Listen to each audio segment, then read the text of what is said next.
हम लोग कृष्ण भावनामृत की प्राप्ति पुस्तक के चौथे अध्याय को पढ़ रहे हैं।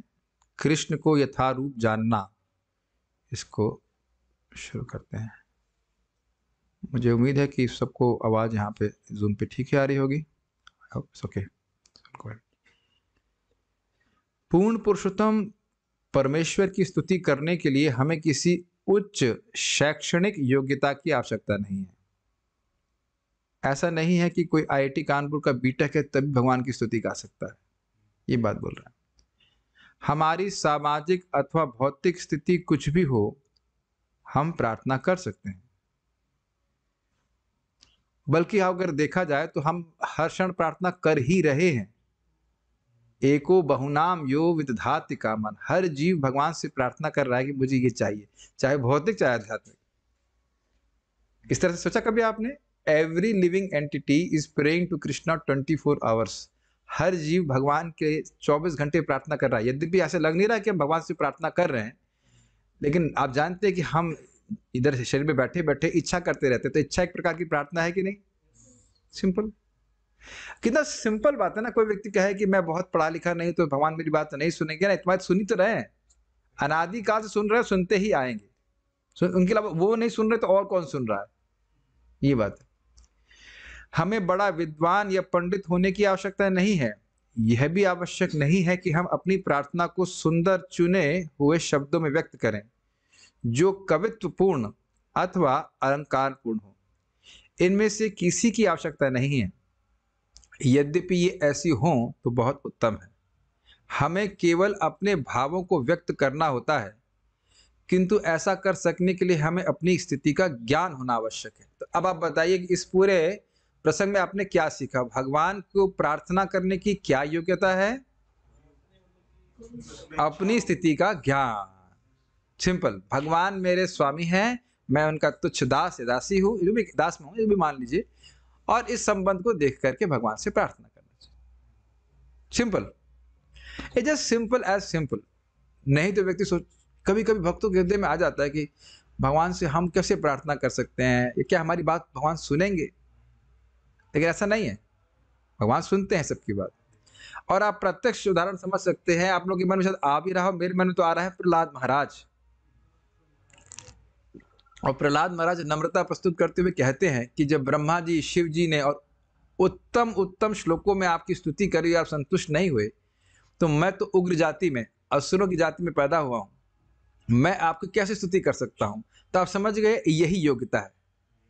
जब हम अपने आप को अयोग्य समझें, मैं तो क्षुद्र जीव हूं, भगवान मैं आपकी क्या सेवा कर सकता हूं, वही आपकी सेवा करने की योग्यता है, वही प्रार्थना करने की योग्यता है। Does that make sense? Krishna is attracted by humility of his devotees. आज बहुत हृदय से अच्छी प्रार्थना मेरे हृदय में आ रही थी, बहुत अच्छी प्रार्थना कि भगवान आप मुझको प्रेम दें ताकि मैं दूसरों को प्रेम दे सकूं, क्योंकि हर व्यक्ति इसी का भूखा है। If you actually think about it, and then everybody becomes attracted to such kind of preaching, is it not? People really don't care. What is that? People don't care how much you know, they want to know how much you care.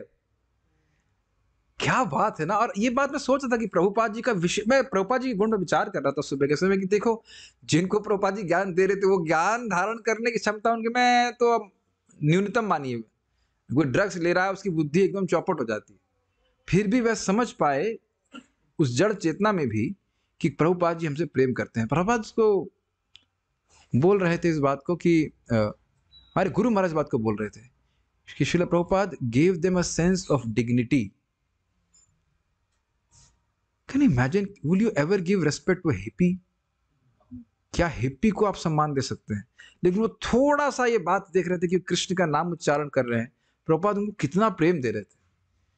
देखिए, हमारा ऐसा सामर्थ्य नहीं, अगर वाकई हृदय में ऐसे हमारा भगवान के प्रति प्रेम हो तो आप सभी जीवों से प्रेम करेंगे। और कोई आपको प्रेम करता है केवल उसकी आंखों से मालूम चल जाता है, केवल आंखों से। कभी ऐसा हुआ है आपको कि आपको कोई देखा, आंखों से आपको लगा ये ऐसा बोल रहा है, व्हाई आर यू हियर? होता है कि नहीं? केवल आंखों से देख लेता है तो लगता है कि यार ये हमें से क्यों देख रहा है ना, बर्निंग विद द ग्लांस। और उसी प्रकार से आप देखें कोई व्यक्ति बड़े स्नेह से देखता है, बड़ा प्रसन्न होता है, कहीं भी हमसे मिलते हैं तो हमारा मन करता है हम जाके फिर से उस व्यक्ति से मिलें। अब सोचिए हम सभी लोग इस प्रकार के भगवत प्रेमी हो जाएँगे, तो आप समझिएगा कि ये गुण है आएगा कि आप सभी जीवों से प्रेम करेंगे। Then it's very easy to preach to them, नहीं?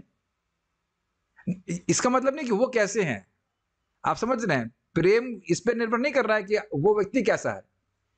निरुपाधिक प्रेम है, नहीं तो प्रेम हम करते हैं तब जो व्यक्ति हमारे पास कुछ हमें कुछ करता है तभी हम प्रेम करते हैं। मैं खाली सिर्फ बोल रहा था, ये बातें बोलने का आशय है कि इस प्रकार की प्रार्थना बहुत हृदय में आ रही थी, बहुत जेन्युइनली आ रही थी। ऐसे बोलना नहीं चाहिए लेकिन बहुत अच्छे से आई थी। बड़ा भगवान इच्छा कब पूरी करेंगे पता नहीं, लेकिन ये इच्छा आ रही थी जेन्युइनली, ये बहुत अच्छा लगा मुझे। It was only Krishna's mercy that it came like that. You can just genuinely appreciate any endeavor of a devotee or a soul to serve Krishna. किसी भी आत्मा की थोड़ी-सी भी इंक्लिनेशन है कृष्ण के प्रति सेवा करने की, उसकी हम सराहना कर सकें, उसके लिए उसको हम सम्मान दे सकें।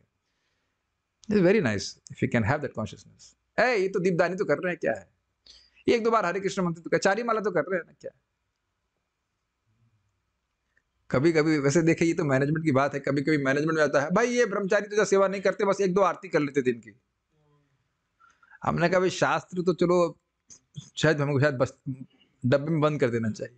जो एक बार भी दीप दान कर रहा है वह भी भगवान के धाम चला जाएगा। आपने पढ़ा है ना, वो आरती कर रहा है, नहा धो करके साफ कपड़े पहन के आया है, 2 बार आरती भी कर रहा है। वो एक अलग बात है कि उसको सेवा करना चाहिए और अधिक करना चाहिए, लेकिन अब उसको उसके महत्व को मत जी कम। भगवान के सामने घंटी बजा रहा है, भोग लगा रहा है, आरती कर रहा है, that can not be neglected.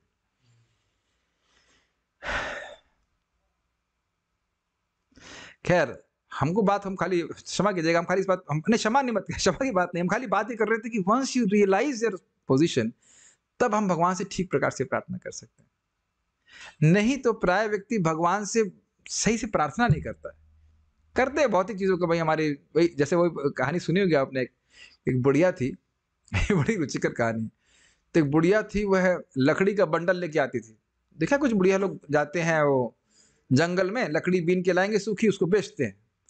तो वो गठरी लेके जा रही थी, बहुत भारी गठरी थी, वो गिर पड़ी, तो बड़ी दुखी हो रही थी, कैसे उठाएंगे। तो कृष्ण भगवान आ गए। ये खाली एक कपोल कल्पित कथा है, खाली बोलने के लिए। तो भगवान सामने आए, बोले क्या चाहिए? कहती इस गठरी को उठा करके मेरे बाएं कंधे पे डाल दीजिए। तो दाएं कंधे से उठाकर बाएं कंधे पे डाल दीजिए। ये चीज हम लोग भगवान से प्रार्थना करते हैं। ये ध्यान दीजिएगा कि ये बहुत बड़ी शिक्षा है, क्योंकि कथा है, क्योंकि जब वृत्तासुर से देवता लोग परेशान हुए, भगवान के सामने साक्षात गए, भगवान सामने है और ये नहीं कह रहे कि हमको अपने पास वापस धाम मिले चाहिए, कि इस असुर को मार दीजिए। आप कभी सोचिए कि sometime we can be really foolish, is it not? भगवान आपके सामने बातचीत कर रहे हैं, कहते ना भगवान चले जाए ना विकोटिया, क्या मुझे परेशानी हो रही है, बट नहीं, आप प्रार्थना कर रहे हैं। तो ये मूल बात हम यहाँ पे सीखेंगे वो क्या है, हमें अपनी स्थिति का ज्ञान होना आवश्यक है, तब हम भगवान से प्रार्थना कर सकते हैं। अपनी स्थिति का ज्ञान हो जाने पर हमारी अनुभूतियां सच्चे रूप में स्वतः अभिव्यक्त हो सकती हैं। ये बहुत महत्वपूर्ण बात है। देखिए, हर व्यक्ति अपने चित्त में मेरा कल्याण इसमें होगा, इस धारणा से युक्त है। ये हिंदी समझ में आई? मैं ये प्राप्त कर लूंगा तो मैं सुखी हो जाऊंगा। अब वो क्या वस्तु है, वो इस बात पे निर्भर करती है कि मैं क्या हूं या मैं क्या अपने को मान रहा हूं। Does that make sense? Clear? तो जब हम ये समझ लेंगे, जैसे कल भी चर्चा कर रहे थे कि भौतिक इच्छाओं के सच्चे स्वरूप को देख लेंगे, इससे हम सुखी नहीं हो सकते भक्ति करके ही, तब हम भगवान से सच्चे दिल से प्रार्थना कर पाएंगे कि मुझे भगवान अपने चरणों में शुद्ध प्रेम दीजिए। Does that make sense? और इसमें हरे कृष्ण मंत्र बहुत सहायक है। क्यों सहायक है? नामोच्चारण के द्वारा प्रभुपाद बड़ा अच्छा कहते हैं कि व्यक्ति को यह अनुभूति होती है कि मेरे एकमात्र प्रेमास्पद भगवान कृष्ण है। हम लोग शुरुआत करते हैं कृष्ण से कोई मतलब नहीं, फिर कृष्ण से थोड़ा थोड़ा मतलब और जगत से बहुत मतलब, फिर 50-50 आ जाते हैं, फिर 70, फिर 30, फिर लगता है जगत से, जगत की सेवा करने से क्या मतलब है मेरा, मैं तो यहाँ का हूं ही नहीं। भाई मान लीजिए कहीं कोई जेल में पड़ा हुआ है, अब अपने आप को जेल का ही नागरिक मानने लगे, तब तो कहीं से प्रामाणिक वीजा प्राप्त नागरिक तो कभी बाहर नहीं निकलने लग पाएगा। मानना और समझना होगा ना कि मैं जेल का नहीं हूं। और अगर मान लीजिए ये मालूम चल जाए कि मेरे पिता बाहर बहुत ज्यादा धनवान है, तब बताइए, तब तो उसको बहुत इच्छा होगी ना कि हम कहाँ फंसे हुए हैं जेल में। आप में से कोई जेल ना तो प्रीचिंग के लिए गया होगा, ना ऐसे भी गया होगा। ये है, इज वेरी बैड एक्चुअली।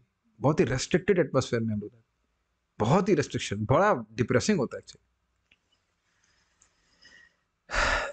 ये बहुत गंभीर है बात है। हम लोग इस जेल में, और हम बार बार प्रार्थना करते हैं, आई नंद तनुज किंकरम, तो वे every time say that it should. Generally लोग ना उसको रूटीन बोल लेते हैं बड़ा। हाँ, कभी कभी जो गाने वाला है वो भी भूल जाता है, ऐसे बोला था क्या श्लोक? आपने महसूस किया है कभी? बोला जाएगा आप लीड कीजिए, लीड करने वाला को ये भी कुछ उसको कुछ समझ में नहीं आया कि मैं बोल के चला गया, but we should try to be in the mood of that prayer. क्या है स्थिति हमारी? हमारी स्थिति क्या है? भगवान श्री चैतन्य महाप्रभु ने अपने शिक्षा अष्टक में इसकी शिक्षा दी है। उन्होंने निम्नलिखित शब्दों से हमें सिखाया है कि प्रार्थना कैसे करनी चाहिए। संस्कृत सब जानते हैं, में से बोलिए। ना धनम ना जनम ना सुंदरी कविता वा जगदीश कामये मम जन्मनि जन्मनीश्वरे भवतात् भक्तिर्हेतु की त्वयि। ओके, अब आप थोड़ा सा चेंज कीजिए। अब आप अपने आंखें बंद कीजिए। सबको पता ही है कृष्ण बलराम जी के सामने है और मंदिर में कोई नहीं है, कोई डिस्टर्बेंस नहीं है, कुछ डिस्टर्बेंस कुछ नहीं है। And now you just chant this before Krishna. अयि नंद तनुजा किंकरम पतितां मां विषमे भवाम्बुधौ कृपया तव पाद पंकज स्थित धूलि सदृशम विचिंतया।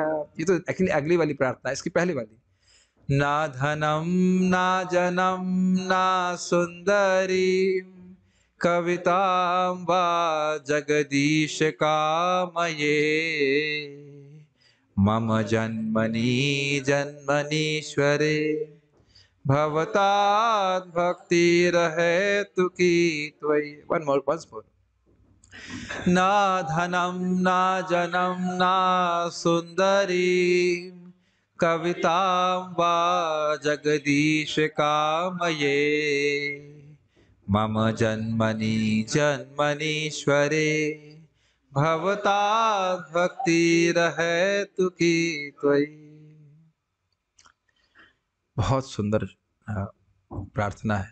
हे सर्व समर्थ जगदीश, मुझे धन एकत्र करने की कोई कामना नहीं है। अब देखिए, जगदीश जो है जगत के ईश्वर है, अर्थात उनमें धन देने का पूरा सामर्थ्य है, जितना भी हम सोच सकते हैं और जितना नहीं सोच सकते। समझ रहे हैं आशय? आप जगदीश हो, धन दे सकते हो, लेकिन मुझको धन नहीं चाहिए। भगवान की सर्व सामर्थ्य को समझ रहे हैं कि सब कुछ दे सकते हैं, लेकिन मुझे धन नहीं चाहिए। धन नहीं चाहिए, और ना ही अनुयायी चाहिए, न सुंदर स्त्रियों अथवा सालंकार कविता का ही इच्छुक। थोड़ा समझने का प्रयास कीजिए। देखिए, धन तो बहुत ग्रॉस हुआ, स्त्री आदि का संग प्राप्त करना यह भी बहुत सुस्थूल हुआ। अनुयायियों का आकर्षण इतना अधिक होता है कि आप कल्पना नहीं कर सकते। ये जो आप देख रहे हैं यूट्यूब पे, व्यूज बढ़ाने के लिए लोग कुछ भी लिख देते हैं, कुछ भी बना देते हैं। क्या है अनुयायी? समझते हैं हमारे इतने सब्सक्राइबर हैं, फॉलोवर्स। आजकल वो फेसबुक में भी चलता है ना, फॉलो कर रहे हैं, फॉलो कर रहे हैं। सब तो अपने घर में है, फॉलो क्या कर रहे हैं आप? ये बड़ा सूक्ष्म आसक्ति होती है। लोग इवन मतलब ये भी हो सकता है कि घर परिवार की आसक्ति को त्याग दें, लेकिन अनुयायियों की आसक्ति को नहीं त्यागते। बहुत कठिन होता है। और उसके बाद अलंकार कविता। आपने देखा होगा कि कुछ लोग, स्पेशली कवि लोग, अलग ही दुनिया में जीते हैं। प्राय देखिए, अगर हिंदी शब्द में प्रयोग करूं, बैलर जैसे होते हैं। बैलर समझते हैं? मतलब बाल बड़े हुए हैं ऐसे ही। देखा है आपने? वो अलग ही दुनिया में है। उनको यही रहता है कि हम कविता, कुछ क्या, फिर पोइट्री है, कुछ फिलोसफी, ऐसे हाई फाई कुछ चीज लिख दें। उनकी दुनिया ही अलग रहती है इसमें। तो कहते हैं उस प्रकार का भी हम कुछ पांडित्य की अभिलाषा नहीं है। तो ये सब भौतिक इच्छाओं में आता है। तो क्या चाहते हो? मुझे तो केवल जन्म जन्मांतरों में आपकी अहेतु की भक्ति ही चाहिए। अब आप समझ सकते हैं इसमें मोक्ष की अभिलाषा को भी निरस्त कर दिया गया। कैसे? जन्म जन्मांतर। और अब आप ये देखें, अगर इस तरह की प्रार्थना कोई भक्त कर रहा है, he is very relieved, is it not? English में कह रहा हूं, रिलीव्ड हिंदी में क्या कहेंगे उसको? सुकून कह सकते हैं, मतलब हाँ, मुक्त कह लीजिए। मतलब वह चिंतित नहीं है। धन प्राप्त करने की इच्छा एक चिंता है कि नहीं? स्त्री आदि प्राप्त करने की या अनुयायी प्राप्त करने की, he is free from all these anxieties. Anxiety कहेंगे उद्विग्नता। अरे भाई, ये नहीं तो कम से कम जन्म मृत्यु के चक्र से तो मुक्त होना की उद्विग्नता तो होती है, नहीं वह भी नहीं। तो क्या जीवन का लक्ष्य है? ये जो भक्ति की लता का बीज गुरु महाराज के द्वारा प्राप्त है, इसमें प्रेम का फल उत्पन्न हो जाए, ये आशा है। अहेतु की भक्ति का तो यही हुआ ना। उदाहरण से समझिए कि मान लीजिए आज आपने आम का पेड़ लगाया है, तो कल आप पानी देंगे, परसों फिर पानी देंगे, फिर रात बीतेगी और उसके बाद फिर पानी देंगे, और फिर रात बीतेगी और फिर पानी देंगे, और फिर रात बीतेगी फिर पानी देंगे। कब तक पानी देते जाएंगे, खाद देते जाएंगे, जब तक इसे पेड़ बड़ा होकर के, या लता जो भी कह लीजिए, बड़ा होकर के इसमें फल ना लग जाए। समझ गए मैं क्या कहना चाहता हूं? एक जन्म, रात्रि मतलब मृत्यु, उसके बाद फिर जन्म, फिर अपने भक्ति लता को सींचना है, फिर जन्म, उसके बाद फिर भक्ति लता को सींचना है। तो कुछ लोग घबरा जाएंगे, प्रभु जी एक जन्म भगवान के पास नहीं जाएंगे, who cares, who cares. Krishna को ले जाना है तो एक ही जन्म में ले जाएं, और कृष्ण सोच रहे हैं कि नहीं, अभी दोबारा जन्म लेकर तुम और आगे प्रगति करो, तो वह भी ठीक है। और आप ये बताओ कि क्या चिंता करने से हम चले जाएंगे? कॉन्ट्रैक्ट भगवान साइन किया कि तो तुमको ठीक है भैया, बात दूं तुमको एक ही जीवन में लेके आना है। भगवान चाहते तो हैं, लेकिन उनकी इच्छा है, इज इट नॉट? देखिए, ये बहुत रहस्यमय बात है।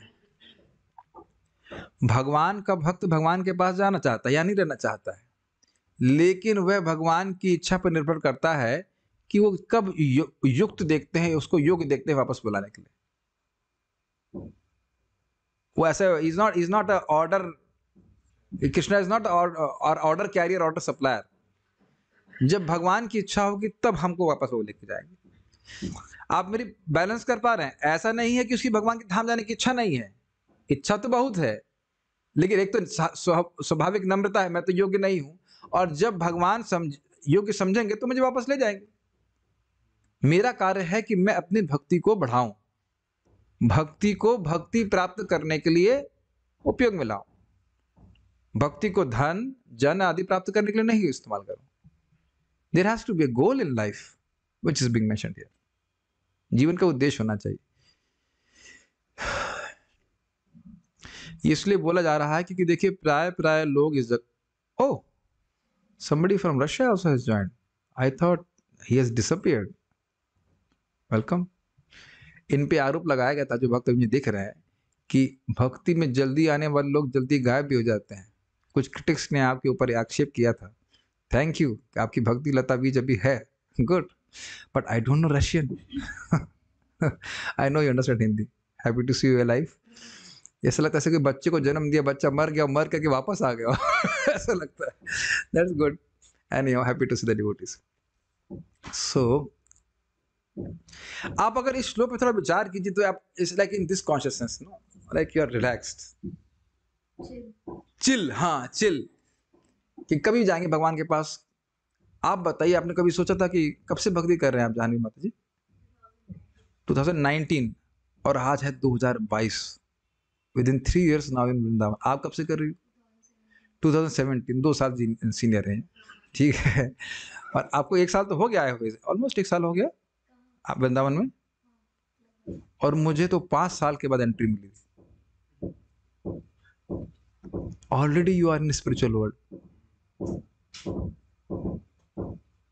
दैट्स अमेजिंग, इज इट ना?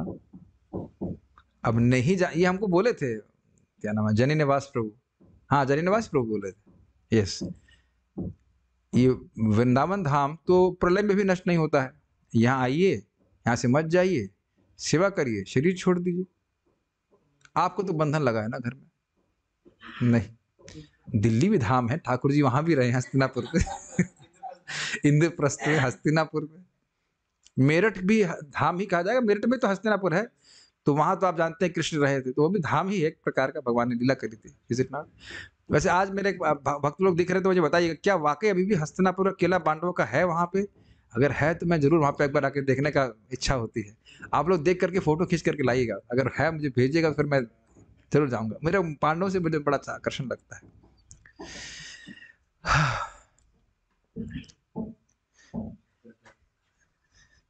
मैं इस श्लोक के आगे ही नहीं जा पा रहा हूँ, कितना सुंदर बात है ना। हमको मुक्ति नहीं चाहिए, हमको भगवान के जो अपनी भक्ति लता है उसको बढ़ाना है, बस ये काम करना। स्वाभाविक सी बात है कि आज आप आम का पेड़ लगा रहे हैं, बीज लगा रहे हैं, तो ना कल आपको फिर फल मिल जाएगा। लेकिन लिखा है चैतन्य चरितामृत में, लोग पढ़ चुके हैं कि जैसे जैसे भक्ति लता भेद करके ब्रह्मांड के बाहर जाएगी और भगवान कृष्ण के चरण कमलों का आश्रय लेगी, तो प्रेम रूपी फल उगेगा गोलोक में, आप खाओगे यहाँ। What is that? लता बढ़ते बढ़ते ब्रह्मांड को भेद के भगवान के चरण कमलों पर लेपट जाएगी, और फिर कृष्ण का प्रेम रूपी फल उत्पन्न होगा। तो क्या ये सब खाली काव्यात्मक शैली है बोलने? कहने का आशय ये है कि भगवत प्रेमी भक्त भगवान से कभी दूर नहीं हो सकता, और यही बात आप श्रीमद् भागवत में सुन रहे हैं अर्जुन के केस में। मैं अभी थोड़ा बात बताना चाहता हूँ इस संबंध में कि आप सुने थे कि अर्जुन मोहग्रस्त हो गए थे कि कृष्ण हमसे दूर चले गए, कृष्ण का वियोग हो गया, लेकिन जैसे ही भगवत गीता और भगवान की वाणी को स्मरण करने लगे तो वो अनुभव किए कि भगवान मेरे साथ में है। ये समझ लीजिए कि भाव स्तर पे व्यक्ति को अनुभूत हो जाता है कि नाम और नामी में कोई अंतर नहीं है। तो प्रेम स्तर पे can you imagine Krishna and you are with Krishna and you have full realisation of this.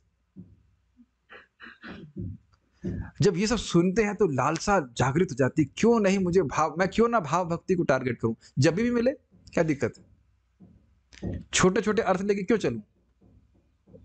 मैं कई बार बोला करता हूं इस बात को कि कोई व्यक्ति कंपनी में जाता है तो क्या सोचता है, जिंदगी में चपरासी बना रहा हूं, उसकी कुछ लालसा रहती है कि मैं सेवा करूंगा तो आगे जाकर के मैं और प्रमोशन होगा। यहां तो चपरासी को भी जीएम नहीं बनाया जाएगा, ऐसा नहीं देखा जाता है।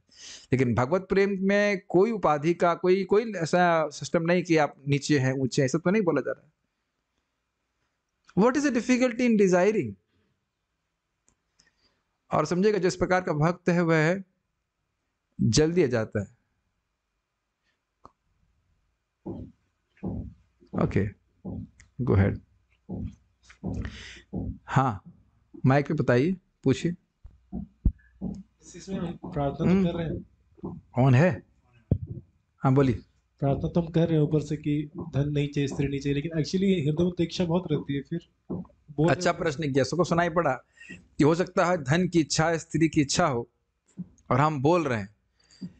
ये मैं एक्चुअली अच्छा किया आपने बोल दिया, मैं बोलने वाला था कि प्रारंभ में हम उन प्रार्थनाओं से आइडेंटिफाई नहीं कर पाते, लेकिन इन प्रार्थनाओं का अपना प्रभाव है। प्रभुपाद जी कहे, जैसे हम लोग भजन गाते हैं, गुरु मुख पद्मा वाक्य इत्यादि, उसको बोलने से ये हमारे अनर्थों पे वज्रपात की तरह कार्य कर रहा है।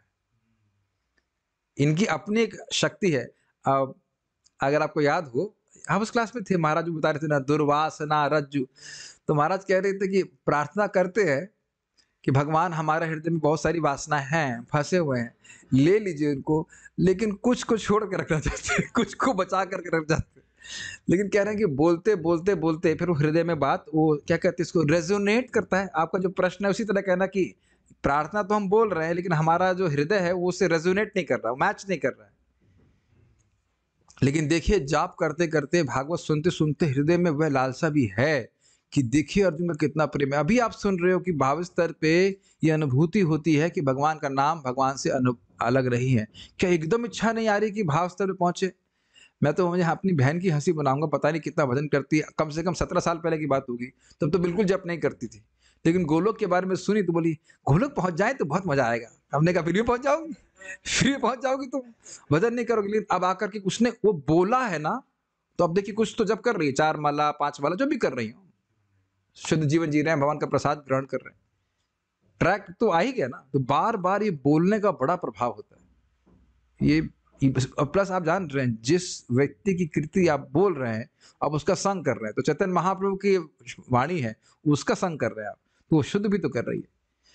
देखिए ये जो इच्छाएं हैं ये कवरिंग है आत्मा की। क्या था? अनर्थ उपशमो साक्षात भक्ति योगम अधोक्षज। तो उसमें प्रपात कहते हैं कि ये जो अनर्थ इत्यादि में सुपर फ्लूअस, जैसे मलाई जैसी होती है ना ऊपर की लेयर, उस तरह से जीव तो पूरी तरह से शुद्ध है। तो बार बार इस प्रकार के शुद्ध शब्द का संपर्क में आने से हम शुद्ध होते हैं। जैसे आप सुनते हो कि त्रिणादपि सुनिचिना हो जाएगा व्यक्ति, तो उसके हृदय में प्रेम जागृत बड़ी आसानी से हो जाएगा। ये सुना है ना आपने? तो जब बारंबार इस प्रार्थना को बोलेंगे तो स्ट्राइक करेगा कि क्यों ना हम त्रिणादपि सुनिचिना के स्तर से भक्ति करें। ये जो आप बोल रहे हो ना, ये सब मेरे संग एकदम मैं अपने को अनुभव कर चुका हूं कि जैसे कोई बात मैं सच्चिदानंद महाराज की सुन रहा था, उससे मैं बिल्कुल रिलेट नहीं कर पा रहा था। कह रहे थे ये शुद्ध नाम भजन क्या है? व्यक्ति समझे कि मैं आत्मा हूं, मेरा इस स्थूल और सूक्ष्म शरीर से कोई संबंध नहीं है, और भगवान को प्रसन्न करने के लिए मैं इस नाम सेवा में प्रयुक्त रहा हूं। तो इससे मैं बिल्कुल रिलेट नहीं कर पाता था, but now I can little bit relate to it. तो सुनेंगे और अब देखेंगे साधना करते करते वो बातें आपका हृदय रेजोनेट कर लेगा। उसको क्या बोलेंगे उसको, मतलब रेजोनेट समझ पा रहे हैं? वो उसकी फ्रीक्वेंसी मैच होती रहेगी, लेकिन कैसे कर रहे हैं उस पर भी निर्भर करता है। अब जैसे आप बैठ करके थोड़ा मन लगा करके अर्थ का विचार करते हुए इस प्रार्थना को बोलते हैं तो उसका अलग प्रभाव है। अब एक ये भी तरीका कि चलते चलते बोल रहे हैं, नयनम गलत सुंदरी कविता में। मैंने देखा है भक्त को रोज इस प्रकार से करते हुए, तो उसका प्रभाव न्यूनतम है। Prayers must be done with the focus, with the understanding of the meaning. अर्थ समझते हुए करेंगे तो फिर प्रभाव उसका होता है। ठीक है। इस प्रार्थना में जगदीश शब्द का अर्थ है जगत के स्वामी, जगत का अर्थ है ब्रह्मांड,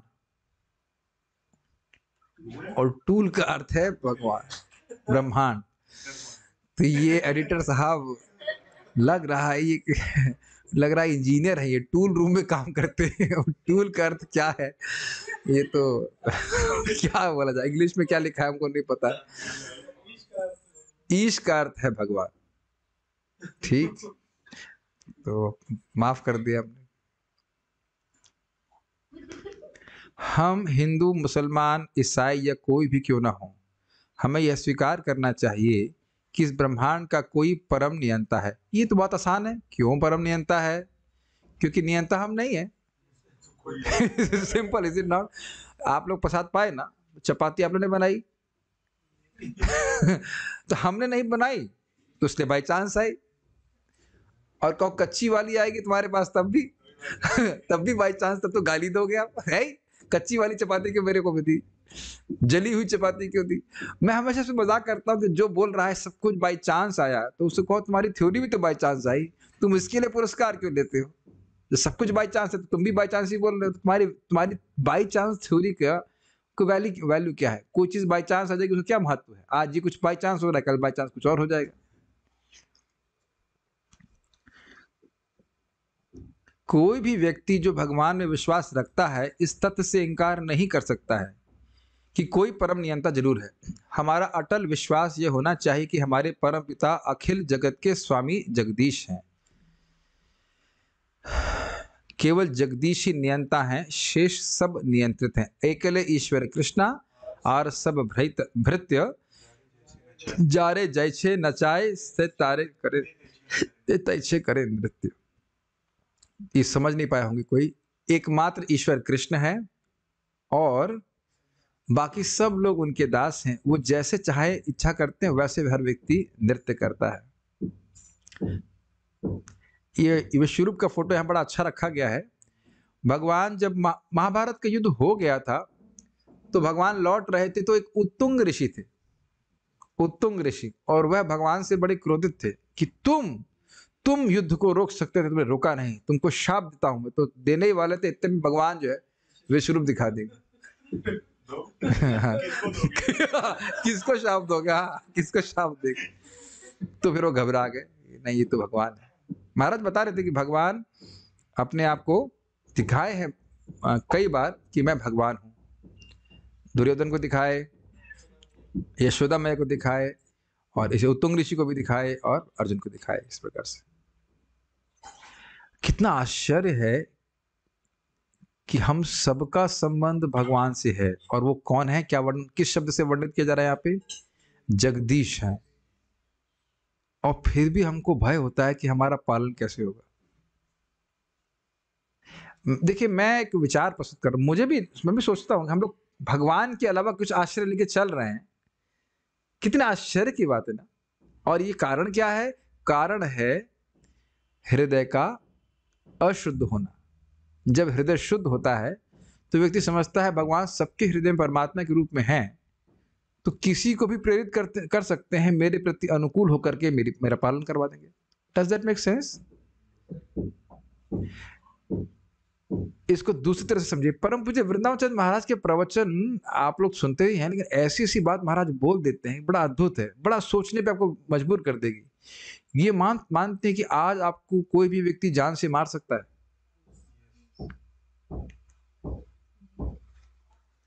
नहीं नहीं नहीं, भगवान की इच्छा तो है ही, तो भाई बोल रहा हूं कि आज ऐसा संभव है ना कि कोई भी व्यक्ति मार दे। ये हो सकता तो अनजाने में मार दे, संभावना है, ऐसा होता ही है। तो यानी कि भगवान किसी के द्वारा भी मुझको आज मरवा सकते हैं, तो किसी के द्वारा पालन नहीं करवा सकते। क्या बात महाराज बोले। और क्या जीवन में ऐसा नहीं देखा जाता कि व्यक्ति एकदम असहाय भी हो जाता है? कभी कभी अकस्मात कोई व्यक्ति आता है जो एकदम अनुकूल होता है। वो क्यों हो रहा है बताइए?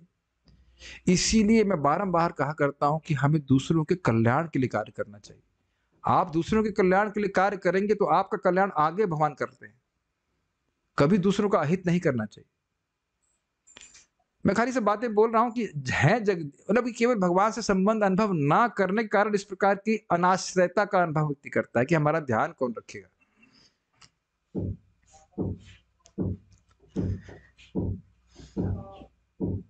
क्या आप 3 महीने के बच्चे को जिंदा रख सकते हैं? 3 महीना मतलब माँ के गर्भ में, अगर वो बाहर आ जाएगा तो जिंदा रखा जा सकता है? मैं एक थ्योरी मैं बोल दे रहा हूं, मैं कोई डॉक्टर नहीं हूं, लेकिन शायद जिंदा नहीं रखा जा सकता। लेकिन हम लोग जिंदा रहे ना। क्लिक किया मैं क्या कह रहा हूं? हम क्या प्रमाण है कि हम लोग जिंदा रहे? बताओ माँ के घर में, क्योंकि हमें जिंदा है। Simple, quite simple, is it not very simple answer. आप उसको बाहर जिंदा नहीं रख सकते। बाहर अनुकूल परिस्थिति है, बाहर हवा है, पानी है, उस बच्चे को जिंदा नहीं रख सकते। और जिस परिस्थिति में वो जिंदा रह रहा है अंदर, वो जिंदा रहने के लिए बिल्कुल अनुकूल नहीं है। आप सामर्थ्य देख रहे हैं भगवान का? सोचने वाली बात है ना। समझ गए मेरी बात? मां के गर्भ में जिंदा रहने वाला कोई स्थान नहीं है। आप लोग के रूम में 4 लोग हैं और 25 लोग आपके रूम में रह जाए तो एकदम कॉन्स्ट्रिक्टेड, बिल्कुल नहीं रहना चाहेंगे, एकदम भरे हुए सब तरह से, जहां आप हिल भी ना सके, सांस भी ना ले सके, लाइट भी नहीं है, पानी भी नहीं है गीजर तो मतलब ही नहीं है, कुछ भी नहीं है, और फिर भी व्यक्ति जीवित रह रहा। तो ये विश्वास व्यक्ति को होना चाहिए कि कुछ भी ना करे तो भगवान उसकी रक्षा करेंगे। ये तो भी भगवान ऐसा नहीं कहते कुछ ना करो, लेकिन मैं बोल रहा हूं कि कुछ भी नहीं करेगा तो भी जो उसके भाग्य में लिखा है वो आता है। जैसे दुख भी आता है बिना उसके। मालिक, इस बात पे बोल रहा हूं कि भगवान जगदीश है, नियंता है, सब पूरे जगत के नियामक है। तो क्या वे अपने भक्तों का पालन नहीं करेंगे? ठीक है, जो व्यक्ति कार्य करे करना चाहिए, लेकिन चिंता नहीं करना चाहिए। ये सोचना चाहिए कि मैं उन भगवान को सुखी कैसे कर सकता हूं। मुझे बहुत अच्छा शब्द लग रहा है, जगदीश। वो नियंता है और शेष सब नियंत्रित है। शेष सब नियंत्रित है। सोचिए, आप भगवान को प्रसन्न होने वाले कार्य कर रहे हैं और सारे उनके चेले हैं, सब उनके द्वारा नियंत्रित है, तो आपके प्रति अनुकूल नहीं कर देंगे। आप लोगों को विश्वास हो या ना, हम अपनी बात बताते हैं। हमने तो प्रैक्टिकल देखा किस प्रकार से। मैं आईटी में ज्यादा पढ़ाई वढ़ाई तो करता नहीं था, मेरे को नौकरी करने की इच्छा नहीं थी, मैंने कोई उत्तर भी इंटरव्यू का ठीक नहीं दिया, फिर भी मुझको ले लिया उन्होंने। और मैं जगन्नाथ जी के लिए कुकिंग करता था। हमने कहा जगन्नाथ जी नौकरी वोकरी तो करनी नहीं हमको, आप ये करवा दीजिए, इसका लैपटॉप का लोन चुक जाए, फिर हम निकलेंगे वहां से।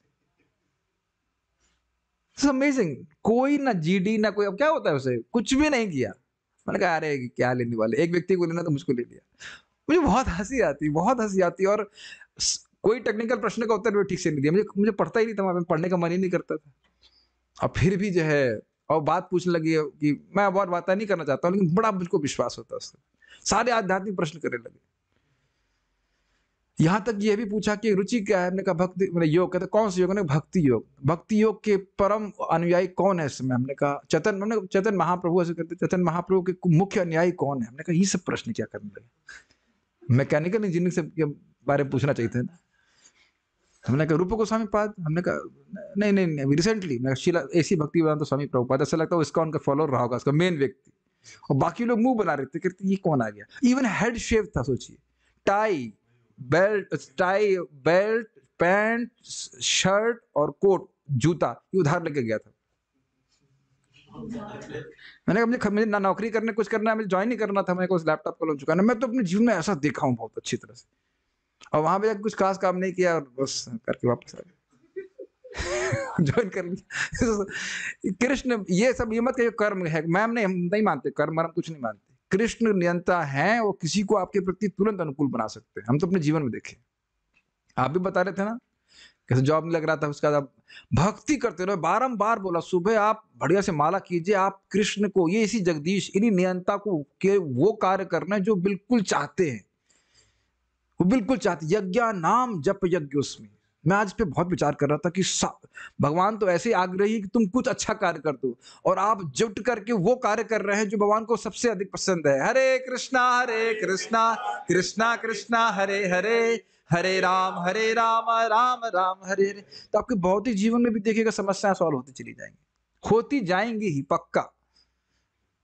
इतना चिंता करने की जरूरत नहीं, बस केवल एक चिंता करें कि हमारा नाम व्रत पूरा होगा कि नहीं, बस ये चिंता मत करना। मैं खाली जगदीश पे ही बोल रहा हूँ, कितने भगवान शक्तिशाली हैं और हम पता नहीं।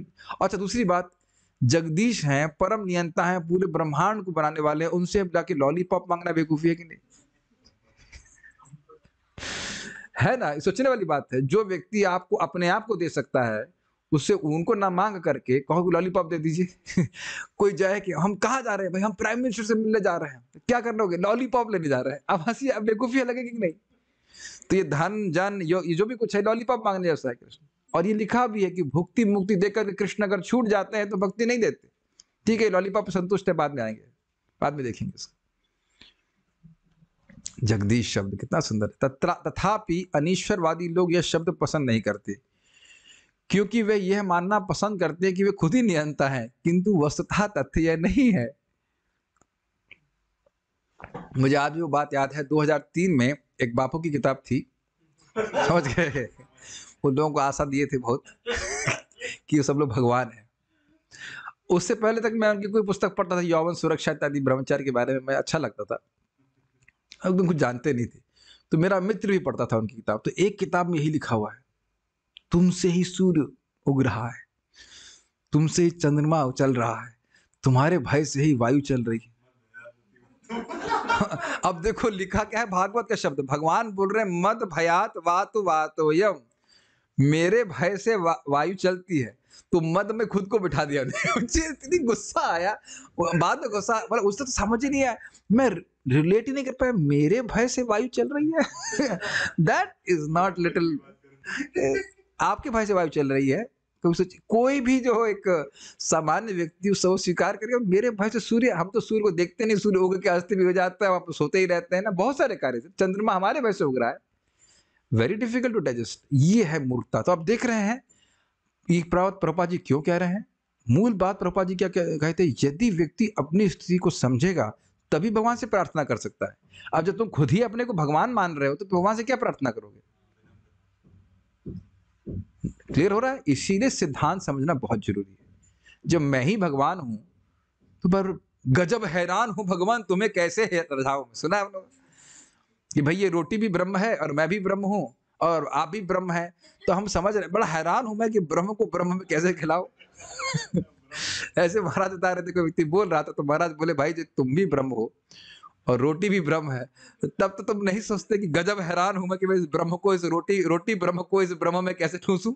तब तो आप ठूस लेते हैं। और भगवान की सेवा होती तो बड़े हैरान हो। कोई हैरानी की जरूरत नहीं है, भगवान को भोग लगाना है, प्रणाम करना है। तो ये बात बड़ी महत्वपूर्ण है, खुद ही नियंता है। जबकि एक बार महाराज बोल रहे थे, कोई बनारस में कोई व्यक्ति होगा, कोई भगवान थे बनारस में, तो उससे पूछा कि भगवान कहाँ है? कह रहे उनके दांत में दर्द है तो वो डेंटिस्ट के पास गए। अब जब परम नियंता हो तो कोई दांत के दर्द को भी नियंत्रण करने की सामर्थ्य होना चाहिए ना। ऐसे हमारे गुरु महाराज से भी कोई बहस कर रहा था, तो महाराज बोले उसको बाथरूम लगा। तो महाराज दरवाजा बंद करवा दिए बाथरूम का, कहा स्वीकार करो कि तुम भगवान नहीं हो। और उसका पेट पकड़ के दर्द हो रहा है उसको, क्योंकि लोग से मतलब लड़ने वाले होते हैं, आर्ग्यूमेंट करने वाले। प्लीज प्लीज छोड़ दीजिए, छोड़ दीजिए, नहीं स्वीकार करो कि तुम भगवान नहीं हो। ठीक है ठीक है, मैं भगवान नहीं हूँ। फिर बाथरूम होकर के जब बाहर आया, कहता मैं भगवान हूँ। ये है बेशर्मी। कहीं से भगवान, एक उदाहरण आपने सुना होगा कहानी की, छोटी कहानी, इसमें जबरदस्ती की बात करना। दो आदमियों में झगड़ा हो रहा था। एक कह रहा था कि कैंची श्रेष्ठ है और दूसरा कह रहा था कि तलवार श्रेष्ठ है। तो दोनों के पास कैंची तलवार नहीं था, खाली पक्ष ले रहे थे। तो दोनों झगड़ा करने लगे। तो तलवार का पक्ष लेने वाले ने क्या किया, जो कैंची वाला था उसको नदी में फेंक दिया। उसको तैरना नहीं आता था, तो मरते मरते भी हाथ ऐसे ऊपर करते हुए गिरा। वो कैंची श्रेष्ठ है, कैंची श्रेष्ठ है ऐसे करके। समझ रहे, जबरदस्ती की बात नहीं मानना है। समझ में आ रहा है? सुना होगा आपने बात। तो उसी तरह के लोग हैं, जबरदस्ती लगाए पड़े हैं कि हम भगवान है। अरे तुम भगवान हो तो तुमको माया क्यों पकड़ी हुई, ये बताओ। ये मलमूत्र के भरे हुए डब्बे में, शरीर में क्यों डाला गया है? फिर कहेंगे नहीं तुम्हारी लीला चल रही है। जबरदस्ती की बात। इस भौतिक जगत में सभी जीव भौतिक प्रकृति के 3 गुणों, सतगुण, रजोगुण और तमोगुण के अधीन है, किंतु भगवान इन तीनों गुणों से ऊपर है। मेरे पीछे बोली, बहुत सुंदर श्लोक है। त्रिभिर्गुणमयैर भावैर एभि सर्वमिदं जगत् मोहितं नाभिजानाति मामेभ्यः परमव्ययम् त्रिभिर्गुणमयैर भावैर एभि सर्वमिदं जगत्। तीनों गुणों के भाव से ये पूरा जगत मोहित है। मोहित है मतलब मोह का अर्थ तो आप समझ ही रहे हैं। मोह का अर्थ क्या बताइए? स्वरूप को मोह का मतलब होता है अपने को शरीर मानना। ये धारणा पूरे जगत में है। तो जो व्यक्ति अपने को शरीर मान रहा है वह अपने स्वरूप को नहीं जान रहा है, और इस कारण से भगवान को भी नहीं जानता। इसलिए कह रहे ना अभी जानाति, ठीक से नहीं जानता मुझको। किस रूप में? मामेभ्य परम अव्ययम, कि मैं इन प्रकृति के गुणों से परे हूं और अव्यय हूं, शाश्वत हूं, ये नहीं समझ पा रहा। तो आप देख रहे हैं कि इस गीता के श्लोक को सुन करके स्वाभाविक सी बात है कि हमारे हृदय में कुछ तो चमकेगा कि भाई मैं अपने को नहीं समझ रहा हूं। क्या लगता है आप लोग? समझ रहे हैं अपने आप को? नहीं समझ रहा है। और यह भी समझेंगे क्योंकि, यानी इसका मतलब है मैं गुणों के द्वारा मोहित हूं। ना यस ना नो, या ठीक है, मैं अपने को शरीर मान रहा हूं, उसका मतलब मैं शरीर माया से मोहित हूं। सिंपल सी बात है। तो इसका मतलब है कि स्वतः अपने, मैं बादलों के नीचे हूं, प्रकृति के गुणों बादल से नीचे हूं। तो अब सूर्य की वास्तविक अवस्था को मैं नहीं समझ रहा हूं। तो ये बात जब होगी, जब बातें इस प्रकार से स्वीकार करेगा सूर्य मतलब कृष्ण, तो तब वह शास्त्रों पे विश्वास करेगा। ये बातें लिंक कर पा रहे हैं? हम विश्वास या श्रद्धा तब रखते हैं जब हमारे पास कोई ऑप्शन नहीं होता। तो अब जब मैं प्रकृति के गुणों के अधीन हूं और भगवान प्रकृति के गुणों के परे हैं, तो मुझे भगवान से लिंक करने वाला कौन है? शास्त्र है। शास्त्र पे विश्वास रखूंगा तभी तो मैं समझ पाऊंगा। जैसे हवाई जहाज का उदाहरण ले लीजिए। हवाई जहाज मान लीजिए शास्त्र है, तो आपको हवाई जहाज में बैठोगे, अब तभी से अश्रद्धा करने लगो, ये हवाई जहाज उड़ेगा ही कि नहीं? उड़ेगा तो ये कितना ऊपर जाएगा? क्या ये बादलों के ऊपर जाएगा? क्या ये मुझे ले जा पाएगा? इत्यादि करते रहेंगे तो कभी हवाई जहाज में नहीं बैठेंगे। लेकिन हवाई जहाज में बैठ गए, भक्ति का प्रोसेस जो भी, तो फिर वह अपने आपको क्रमशः उठा करके बादलों के पार ले जाएगा। तब आपके लिए इस जगत के वेदर्स की कोई प्रभाव नहीं पड़ेगा, रजगुण तमोगुण का प्रभाव नहीं पड़ेगा जो चित्त में होता है। सब नित्य ही आप भगवान का दर्शन कर पाएंगे। मेरी बातें को समझ पा रहे हैं? और हम भगवान की बात पे विश्वास ना रखें, भगवत गीता पे विश्वास नहीं रखें, तो किस पे विश्वास रखें? कई बार लोग बोलते हैं ना कि गीता की बात को क्यों माने हम, भगवान जो गीता में बोल रहे हो उसे क्यों माने? तो किसको मानोगे? पहले तो ये स्वीकार करना होगा ना कि मैं अपने मोह को नष्ट करने में समर्थ हूं। तो मुझे श्रद्धा रखनी होगी भगवत गीता के ऊपर, और यह श्रद्धा अंध नहीं है। श्रीपाद रामानुजाचार्य, वल्लभाचार्य, मध्वाचार्य, चैतन्य महाप्रभु, आइंस्टीन, महात्मा गांधी, सभी ने भगवत गीता को स्वीकार किया है। तो मैं आंख मूंद करके कोई गलत बात स्वीकार नहीं कर रहा हूं। जैसे हवाई जहाज में बैठते तो ऐसा नहीं कि शुभ कृष्णदास चला रहे हैं उसको, मैं कहूँ आइए आइए हमारे सारे जूम के डिवोटी चलिए हम लोग हवाई जहाज चलाएंगे प्रभु जी होल्ड ऑन, मृदंग बजा लेते हैं लेकिन ये हवाई जहाज की क्या ट्रेनिंग है आपकी? नहीं कहीं नहीं, बस खाली मैं उसको पकड़ूंगा और चलाऊंगा। ठीक है, आज हमारा थोड़ा सा कुछ कीर्तन प्रोग्राम है, हम आज नहीं जा रहे, इज इट नॉट? तो अब आप जान रहे हैं कि वो ट्रेन पायलट है, उसकी ट्रेनिंग हुई है, उसने कई फ्लाइट चलाई हैं, कईयों को पार किया है, कईयों को पार किया है, इसलिए आपको भी पार कर देगा। बहु ना क्या है वो, बहवो ज्ञान तपसा पूता मद भाव मागत। भगवान बोल रहे बहुत सारे लोग इस भगवत गीता के ज्ञान की तपस्या से शुद्ध होकर के मेरे पास आए हैं, तुम अंधश्रद्धा नहीं रख रहे। Does that make sense? ये श्लोक बहुत सुंदर प्रपात कोट कर रहा है कि हम लोग सब लोग गुणों से मोहित हैं, भगवान इस जगत के नियंता है और गुणों के नियंता है, हम लोग गुणों से नियंत्रित हैं। प्रकृति के तीनों गुण सत्व रज और तम द्वारा विमोहित ये सारा जगत इन गुणों से परे मुझ अविनाशी को नहीं जानता। क्या है? Mind is ruled by our karmas and karmas make our nature. सत्व रजस तमस, one who can go beyond one's nature can merge with absolute। ये क्या क्या फोटो डाल दी है पता नहीं क्या, कुछ सोच नहीं रहे हैं क्या है ये, समझ नहीं रहा। बलून है ये, क्या है मुझे पता है, तुलसी लगा रखी है उसमें, I have no idea. Maybe this photo can be removed, I have no idea what they are speaking on. Anyways, तो जो व्यक्ति भगवान के जो प्रकृति के गुणों से पार होगा वही भगवान को ठीक ठीक समझ पाएगा। उसके बाद हाँ, इसलिए हमको भगवान के बारे में जो भी जानकारी प्राप्त करनी है वह शास्त्र से जानकारी प्राप्त करनी पड़ेगी। और यही बात हमारी चल रही है कि कैसे हम अपनी स्थिति को समझें। जब व्यक्ति अपनी स्थिति को ठीक से समझेगा तो भगवान से प्रार्थना कर पाएगा, भगवान को ठीक से जान पाएगा। तो ठीक से जान पाने के लिए आवश्यक है कि व्यक्ति शास्त्र से ज्ञान प्राप्त करे। इसके आगे चर्चा क्या होगी हम कल सुनेंगे। Stop here. Okay, Srila Prabhupada की जय। ताई गौर प्रेमानंदे।